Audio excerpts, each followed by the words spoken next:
Welcome to the Author Wheel. If you're unsure how to produce, publish, or promote your writing, you've come to the right place. Author Wheel courses are designed to help you save time, save money, get clarity, and keep your stories rolling. Hi, everybody, and welcome to the Author Wheel. Today, we are talking with Emma Dhesi, and we are so excited to be a part of the Infostack with her this week. But Emma, I'm going to go ahead and let you introduce yourself and a little bit about what you have included in the Infostack.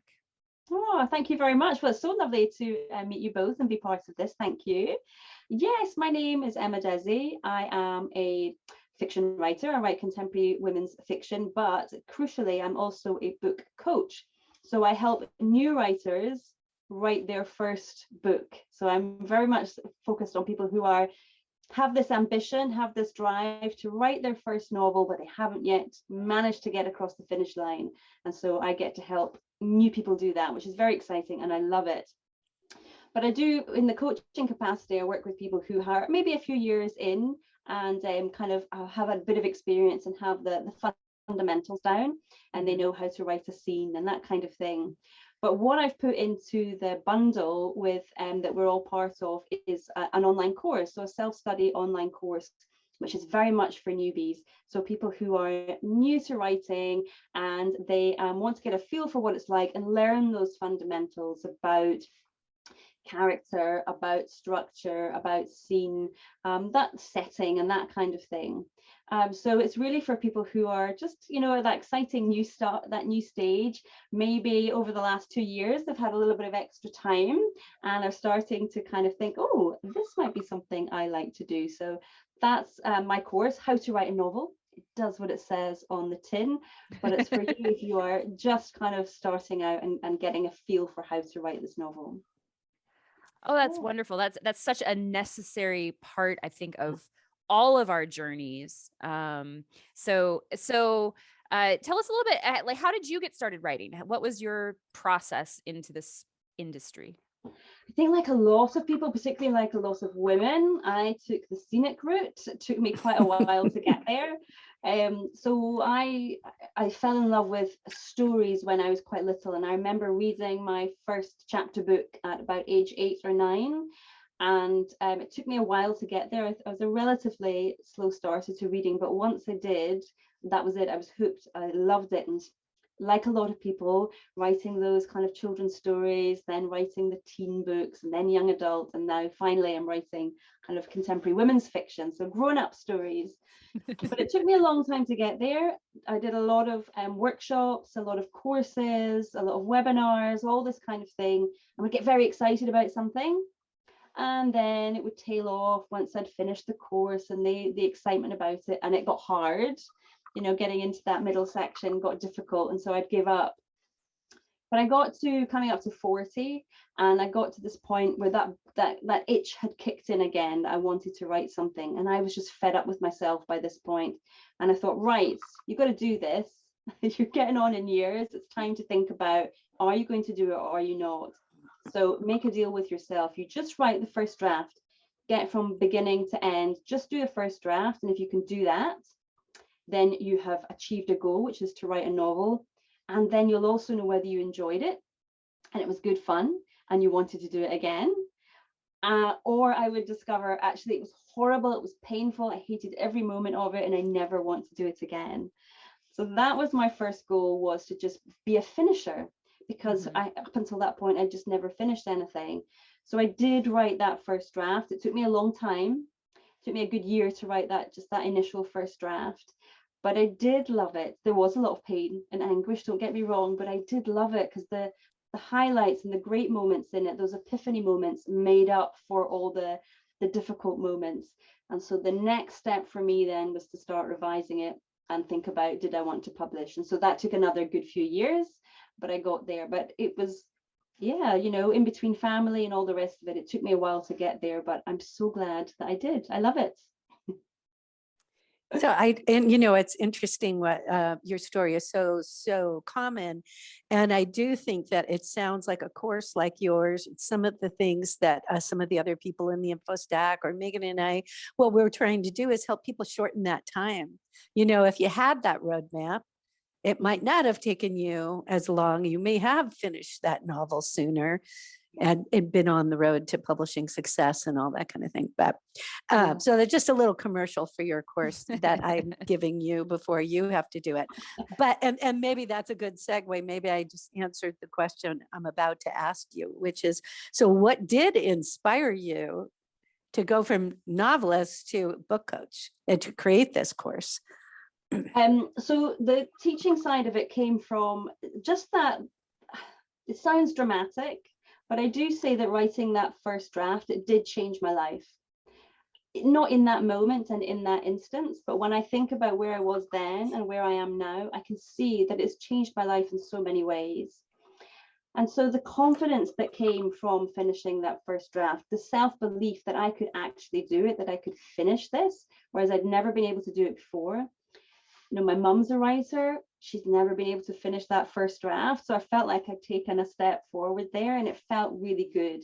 Gave me a confidence that then spilled out into other parts of my life, such as, feeling more confident as a parent. I had 3 preschoolers at the time. So just feeling more confident that I can do this. Even finding my voice a little more in my marriage, it gave me the confidence to do that.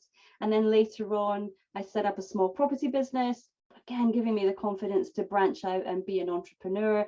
And then I could see the ripple effect, I think you would say, from finishing this. And I thought, gosh, I want this for other, particularly women in the second half of life, because we give so much to those around us. We give so much, particularly to our kids if we have them. And by the time we get to kind of 40, or our kids are starting to leave home or whatever it might be, we are thinking, oh, is our time over? Have I missed the boat on this? And I wanted to work with women in particular to have them realize, no, you've not missed the boat at all. This is your time. You are ready. You've got life experience behind you. You have wisdom now that you can bring to your book and sit down and do this and get to the finish line. And then they too will begin to see that ripple effects in so many other parts of their lives, and then maybe go on and teach as well. You never know, but I wanted other women to experience that. So that's why I took that. I gave myself some more time to build my experience, to do the learning that I needed to do. And then I was able to kind of reach out and help other women. So that's why. Yeah. I love that. That's really awesome. Because one thing I think that we have found too, especially with some of the courses here locally that we've taught, is that it seems like that there is a market for that, for especially women, but also some men who either, they're now empty nesters, or their kids are growing up, so they have extra time compared to when they were really little, or they're, retired, whatever it is. But it's a chance to sort of restart. It's never too late to restart and get going on something that's really important to you, or maybe that you've just sidelined for a while. So I think that's really powerful. But that brings us up to the next question, which is, what is the biggest mistake that you see early writers making when they're starting to write, or when they're deciding to make this change and make this an actual passion project? I think one of the biggest mistakes that I certainly made myself, and I do see in some of my students as well, is they have a lovely image in their head of what is of a scene. And so they write this scene, and it's beautiful and it's evocative and all these things, but nothing happens. And so I see too much of that. And that is, I think, a mistake that we all make. Storytelling is not just about beautiful language. It's got to have there's got to be forward momentum in it. Mm-hmm. And so every scene that we write has to have a purpose and a function. It's there not just to look pretty, but to drive the story forward. And so I do see that quite often with my newer writer students who are still learning that. And then the other thing that I do see a lot is, and again, something we've all done, I know, we, in our head, it's very, very clear. We know what's happening. We know what they're feeling. We know the facial expressions our characters have, the tone that they're using, but we don't put any of that on the page. So we might put the dialogue down, but we're not kind of surrounding that with the tone in which it's said or the facial expression that's used. So we're not, or what's going on in their head, you know, the thought process that's going on behind that dialogue or behind that movement. And so I see that as well, but putting it on the page, we don't do enough of, particularly when we're starting out. And that comes through practice, I think, and just recognizing that. I have to tell you my funny story about the Nothing Happens. So the first book that I wrote that nobody will ever see because it was terrible. But I did a lot. We all have one of those too. Yeah, and my main character was kind of just in midlife crisis, wandering around her neighborhood, walking her dog, thinking about things, which is pretty much what I was doing. And nothing happened. And about 3/4 of the way through the book, I was like, oh, something has to happen. So I threw in a serial killer. Boom. What's the stupidest book? It was like nothing happens and boom, there's a serial killer. Anyway, yeah. But I think we've all done that, haven't we? As we're practicing and trying to integrate what we learn, then that is just something that a lot of people do. And one of my early attempts as well, you know, I had my character wake up with a hangover and mope around the house.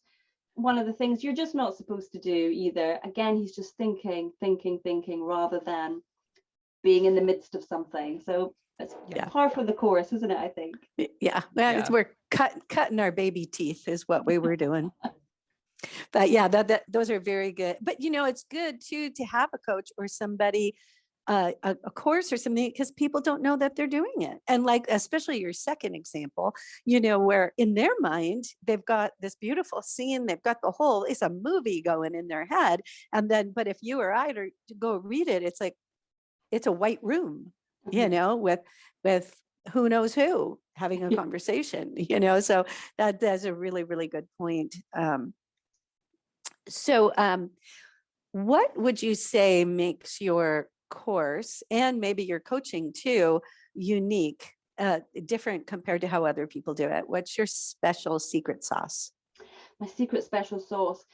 So for me, it's a lot about the mindset around writing. And this is one thing I've worked very hard on. I'd say last 10 years in total, but particularly in the last 5 years or so. So mindset's quite a commonly used term, but I haven't yet come up with a better one. But really it's talking about the resilience that we have around writing, managing that inner critic that sits on our shoulder, thinking about that fear of failure that we all have, the comparisonitis that we get when we see others who are ahead of us, and we feel that our first draft should be as good as the finished product that we've purchased from the store. These are the things I think that really hold us back. It's not so much the craft, it's not so much the how-tos of writing a book. Those of course have a part to play, but I think the real stumbling block for so many people starting out, and if I'm honest, people who are, you know, 10, 20 years down the line, we still have those fears that, oh, this is the book they're going to realize that I don't know what I'm doing. Yeah. This is the book where I'm going to get caught out. Yeah. So that fear never goes. It lessens. And when we have experience behind us that tells us, okay, yeah, I do know how to write a book. I do know how to do this. We can temper it. We can definitely do that. But in the beginning, we think that we're the only one feeling all these, the self-criticism, the voice in our head telling us, who do you think you are to try and do this? No one's ever going to read your book. This is boring, this story. Who do you think you are? We all get that. And if we can find a way to acknowledge that this is part of the process and find a way of moving through it and onwards, then that for me is half the battle. If you can do that, you're 50% of the way there.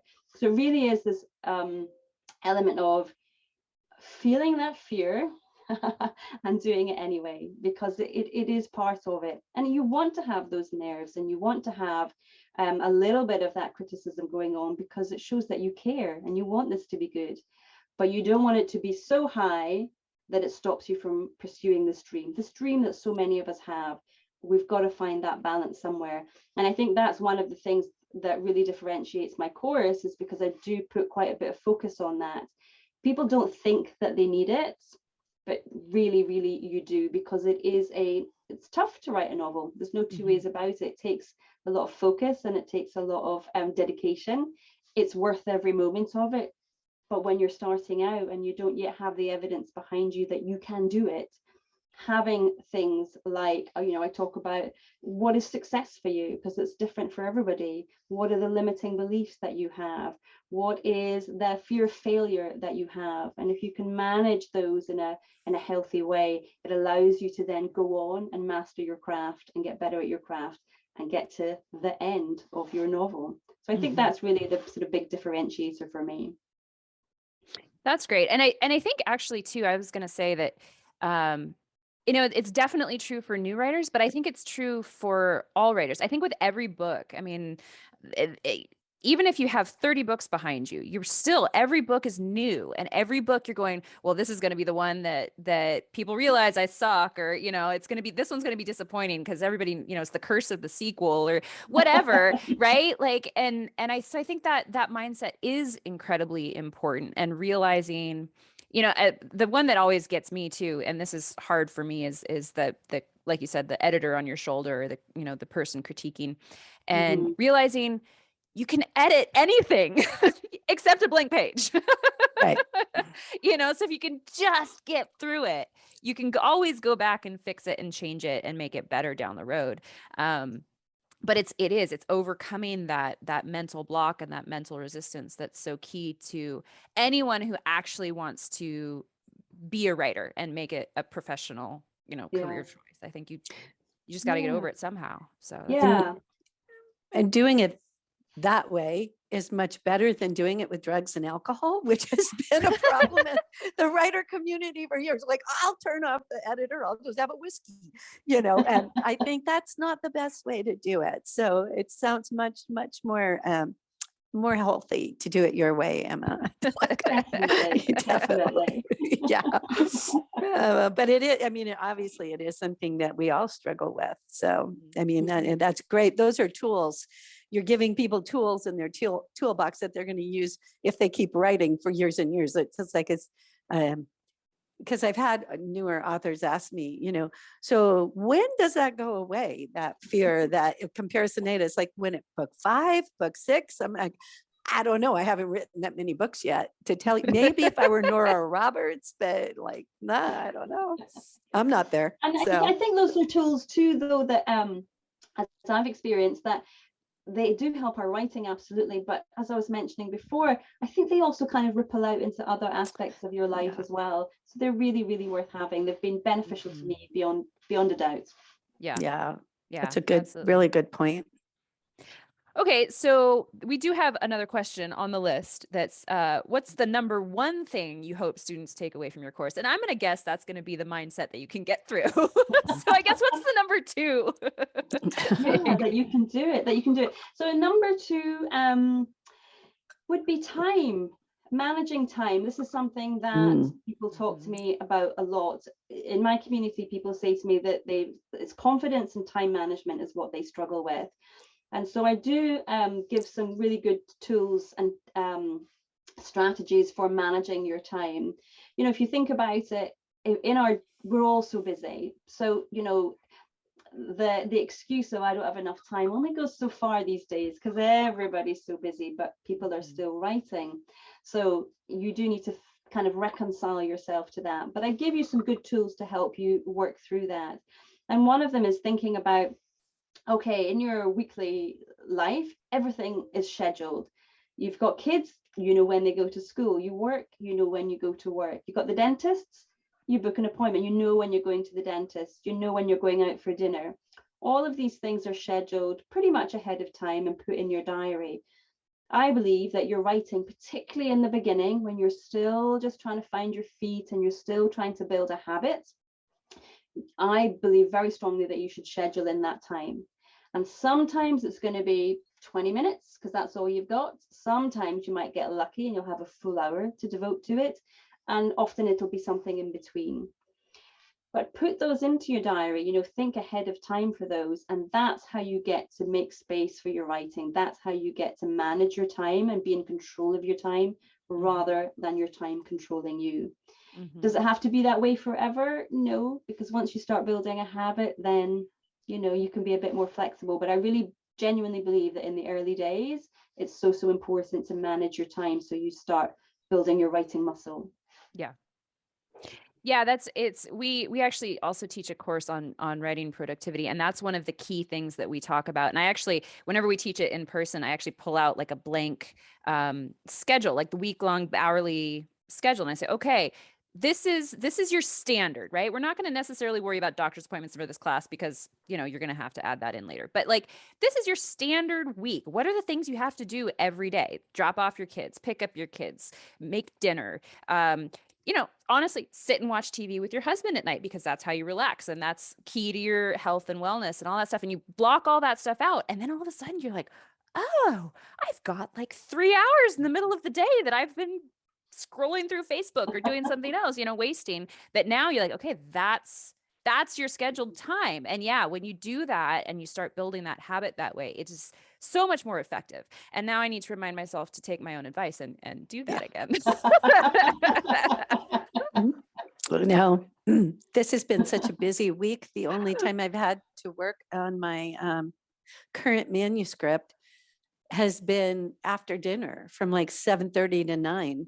And it's like, okay, we'll sit down and we'll watch it. You tell my husband, we'll sit down and we'll watch a TV show at 9 o'clock. I'm going to work for an hour and a half. He's like, yeah, fine. And then of course I get into it and then I haven't watched any TV shows. I've just kept writing, which is a good thing anyway. Right. I mean, so yeah.